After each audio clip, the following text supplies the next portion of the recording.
സമരത്തിൻ്റെ 44-ാം ദിവസമാണ് ഇന്ന്.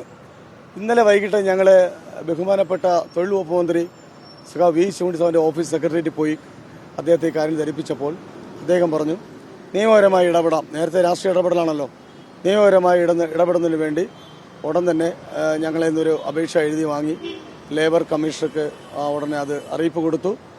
ഇന്ന് 11 മണിക്ക് ഡെപ്യൂട്ടി ലേബർ കമ്മീഷണർ ഓഫീസിൽ വെച്ച് ഒരു ചർച്ച നടത്താം. അതിന് ഞങ്ങളുടെ യൂണിയൻ്റെ 4 തൊഴിലാളി സഖാക്കളും നഗരസഭയുടെ മേയർ, ഹെൽത്ത് ചെയർപേഴ്സൺ, നഗരസഭാ സെക്രട്ടറി, ഹെൽത്ത് ഓഫീസർ, അങ്ങനെ 4 പേർക്കും അറിയിപ്പ് തന്നു.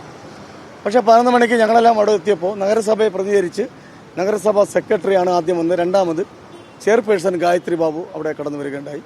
അങ്ങനെ ഡെപ്യൂട്ടി ലേബർ കമ്മീഷണറുടെ സാന്നിധ്യത്തിൽ ചർച്ച ആരംഭിച്ചു. ഞങ്ങളുടെ ആവശ്യം എന്ന് പറഞ്ഞത് ഞങ്ങളുടെ തൊഴിലാളികളുടെ വാഹനങ്ങൾ 12 വാഹനങ്ങൾ ഇവർ അകാരണമായി പിടിച്ചെടുത്തു. അതിൽ 8 വാഹനങ്ങളുടെ ലിസ്റ്റ് ഞങ്ങൾ ആദ്യഘട്ടം കൊടുത്തു. അത് 2 വാഹനമേ ഇറക്കി തന്നുള്ളൂ. അപ്പോൾ അതിൽ തന്നെ 6 വാഹനമുണ്ട്, അല്ലാതെ 4 വാഹനം, 10 വാഹനം ഇനി ഞാൻ കിട്ടാനുണ്ട്. അപ്പോൾ അതിനെപ്പറ്റി സംസാരിച്ച് വന്നപ്പോൾ നഗരസഭാ സെക്രട്ടറിയും ഹെൽത്ത് ചെയർപേഴ്സണും പറഞ്ഞത് ഞങ്ങൾ ഒരു വക്കീലിനെ വെച്ച് ഹൈക്കോടതി വക്കീലിനെ വെച്ച് അവർക്ക് ഫീസും കൊടുത്ത് ഹൈക്കോടതി പോയി കോടതി നിർദ്ദേശിക്കുന്ന ബോണ്ടും കെട്ടിയിട്ട് വാഹനം ഇറക്കിക്കൊണ്ടാണ് പറയണം. എന്ത് അവഹേളനമാണ്, എന്ത് ധിക്കാരപരമാണ് ഞങ്ങളത് പറഞ്ഞത്. ഈ അധികാരികൾ പറഞ്ഞത് വളരെ അവമാനിക്കലല്ലേ. ഞങ്ങളെ തേജോവധം ചെയ്തു. ഗായത്രി ബാബു പറഞ്ഞെന്നറിയാമോ, ഇവരെല്ലാം കുറഞ്ഞ വിഭാഗത്തിൽപ്പെട്ടവരാണ്, മറ്റു വിഭാഗത്തിൽപ്പെട്ടവരാണ്, കുറഞ്ഞ ആൾക്കാരാണ്, ഇവരോടൊന്നും പറഞ്ഞാൽ മനസ്സിലാവില്ല എന്നാണ് ഈ പാർട്ടി ഞങ്ങളെല്ലാം വോട്ട് കൊടുത്ത് കയറ്റിയ ഈ ചെയർപേഴ്സൺ പറയുന്നത്. ഞങ്ങളെല്ലാം മറ്റേ വിഭാഗക്കാരാണെന്ന് മനസ്സിലായോ? ഇവർ ഉദ്ദേശം എന്താണ്? അപ്പോൾ ഞങ്ങളൊരു തീരുമാനമെടുക്കും. അടുത്ത തെരഞ്ഞെടുപ്പ് സമയത്ത് ഈ അടിസ്ഥാന വിഭാഗക്കാർ ഞങ്ങളൊരു തീരുമാനം എടുക്കും. മനസ്സിലായോ? അപ്പോഴേ ഇതിൻ്റെ മറുപടി അവർക്ക് ബോധ്യമാവുള്ളൂ. ഞങ്ങൾ ഇത്രയും തൊഴിലാളികളുണ്ട്, ഞങ്ങൾ തൊഴിലാളി കുടുംബങ്ങളും അടുത്ത ഒരു 6-7 മാസം കഴിയുമ്പോൾ തെരഞ്ഞെടുപ്പാണല്ലോ. ഞങ്ങളാരും പറയണ്ട, ഞങ്ങളാരും പോണ്ട. ഒരു നേതാക്കളോ അല്ലെ മറ്റുള്ള ഞങ്ങളുടെ ആളുടെയും വീടുകളിൽ ഞങ്ങൾ ഈ പ്രശ്നം പരിഹരിക്കാതെ എത്ര 6 അല്ല 10 മാസമായാലും ആരും വരില്ല, ധൈര്യപ്പെടില്ല. ഒരു നേതാക്കളും ഞങ്ങളെ തൊഴിലാളി കുടുംബങ്ങളെ അല്ലെ ബന്ധുക്കളെടുത്തോ ഈ നഗരത്തിലെ പ്രധാനപ്പെട്ട നഗരങ്ങളിലെ 12ഓളം നഗരങ്ങളിൽ താമസിക്കുന്നവരാണ് ഞങ്ങൾ. ഞങ്ങളിൽപ്പെട്ട ബന്ധുക്കളും സ്വന്തക്കാരും രക്തബന്ധുക്കളാണ് ഈ 12ഓളം ഈ നഗരങ്ങളിൽ താമസിക്കുന്നത്. ഇല്ല എന്ന് ആർക്കും നിഷേധിക്കാമോ? ഇല്ല. ഞങ്ങളെല്ലാം ഈ ചെങ്കൊടി പിടിച്ചാണ് സമരം ചെയ്യുന്നത്. ഞാൻ നേരത്തെ പറഞ്ഞതുപോലെ ഈ സമരത്തിന് 99% പട്ടിണിപ്പാവങ്ങളായ കമ്മ്യൂണിസ്റ്റുകളെയും അല്ലെങ്കിൽ കുടുംബക്കാരെയും സ്നേഹിക്കുന്ന നേതാക്കളുടെ പിന്തുണ കൊണ്ട്. എന്തുകൊണ്ട് ആരോ രംഗത്ത് പറഞ്ഞാൽ സമ്മേളന സമയങ്ങളാണ്, മനസ്സിലായേ? എങ്കിൽ തന്നെ ഞങ്ങൾ നിരന്തരം ഞങ്ങളെ സഹായിക്കുന്ന നേതാക്കളായിട്ട് ഞങ്ങൾ ബന്ധപ്പെടാറുണ്ട്, മനസ്സിലായോ?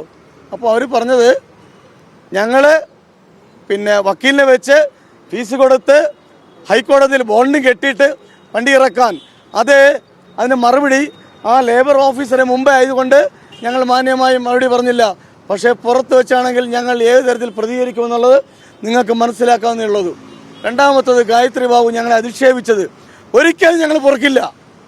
ഞങ്ങൾ ഈ സമരം ചിലപ്പോൾ പാതിരാത്രി വരെയും അല്ലെങ്കിൽ വെളുക്കുന്നത് വരെയും ഈ സമരം ഇപ്പോൾ ആരംഭിച്ചു കഴിഞ്ഞു. ഈ സമരം തുടരും. ഏത് തരത്തിലാണ് ഞങ്ങളുടെ തൊഴിലാളികൾ പ്രതികരിക്കുന്നത് എന്നുള്ളത് നിങ്ങൾക്ക് കണ്ടിരിക്കാം, നിങ്ങളൊക്കെ ഇവിടെ തന്നെ കാണണം, മനസ്സിലായോ? ഇനി ഒരു ഒത്തുതീർപ്പ് ചർച്ചയില്ല. ഞങ്ങളിനി ആരെ കാണാനും പോകുന്നില്ല. ഇല്ലെങ്കിൽ ഞങ്ങളെ പാർട്ടി ഞങ്ങൾ പുറത്താക്കിക്കോട്ടെ, ഞങ്ങളെ മൊത്തം കളഞ്ഞോട്ട്. ഇല്ലേ, ഞങ്ങളിൽ എന്തില്ല? ഞങ്ങളിൽ ആരും ഈ സാധനമില്ല, ഇല്ലേ? ഞങ്ങളിൽ തുട്ടില്ല, പുത്തൻ തുട്ടില്ല. ഞങ്ങളാരും പുത്തൻ പണക്കാരല്ല, മനസ്സിലായില്ലേ? ഞങ്ങൾ പാവപ്പെട്ട കമ്മ്യൂണിസ്റ്റുകളാണ്. ഞാൻ SFI മുതൽ DYFI മുതൽ പ്രവർത്തനം ആരംഭിച്ചതാണ്. ഞാൻ ചെയ്ത പ്രവർത്തനത്തിൻ്റെ ഒരു അംശം പോലും ഇവിടുത്തെ കൗൺസിലർമാരോ ആരും ചെയ്തിട്ടില്ല എന്ന് വെല്ലുവിളിയായി ഞാൻ ഏറ്റെടുക്കുന്നു. എന്തിനാണ് ഞങ്ങളോട് ക്രൂരത? എന്തുകൊണ്ടാണ് ഇപ്പോൾ പുതുപ്പണക്കാരായ ഈ കമ്മ്യൂണിസ്റ്റുകളുടെ കടന്നുകയറ്റത്താൽ പാവപ്പെട്ട തൊഴിലാളികളെയും അല്ലെങ്കിൽ കുടുംബക്കാരെയും ആർക്കും വേണ്ട? ഇവിടെ പണക്കാരായ കമ്മ്യൂണിസ്റ്റുകൾ മതിയോ?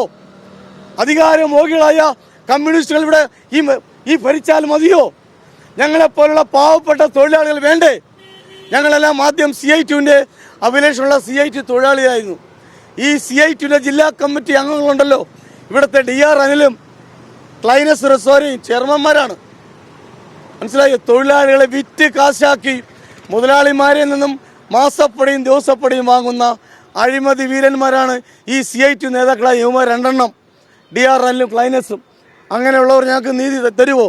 അതുകൊണ്ട് ഞങ്ങൾ CI2 അഭിലേഷം വേണ്ടാന്ന് വിചാരിച്ചു. ഇപ്പോൾ ഞങ്ങൾ പാർട്ടിയുടെ പിന്തുണയോട് കൂടി സ്വതന്ത്ര സംഘടനയായിട്ടാണ് ഞങ്ങൾ പ്രവർത്തിക്കുന്നത്. മനസ്സിലായോ? ഞങ്ങൾ പിടിക്കുന്ന കൊടി കണ്ടല്ലോ, മനസ്സിലായല്ലോ? ഈ നഗരത്തിലെ നഗരവാസികൾക്കും നേതാക്കൾക്കും ഞങ്ങളെ വേണം, എല്ലാവർക്കും അല്ല കേട്ടോ. പുതുപ്പണക്കാരായ കമ്മ്യൂണിസ്റ്റൊക്കെ ഞങ്ങളെ വേണ്ട. ഇവിടുത്തെ ഫൈറ്റ് പുതുപ്പണക്കാരായ കമ്മ്യൂണിസ്റ്റുകളും പാവപ്പെട്ട തൊഴിലാളി തമ്മിലുള്ള ഫൈറ്റാണ് ഈ സമരത്തിലൂടെ ഞങ്ങൾ നടത്തുന്നത്. ഞങ്ങൾക്ക് നീതി ലഭിക്കും വരെ ഈ സമരം പിന്നെ ഒരു വധഭീഷണി വന്നു, മനസ്സിലായോ?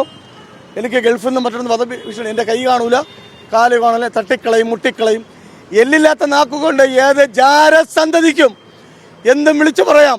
ഞാൻ പറഞ്ഞ വാക്ക് കേട്ടല്ലോ, ഏത് ജാരസന്തതിക്കും എന്തും വിളിച്ചു പറയാം. പ്രവർത്തിക്കാൻ വരട്ടെ. ഞാൻ നാളെ രക്തസാക്ഷിയാവാൻ തയ്യാറായി നിൽക്കുന്നു.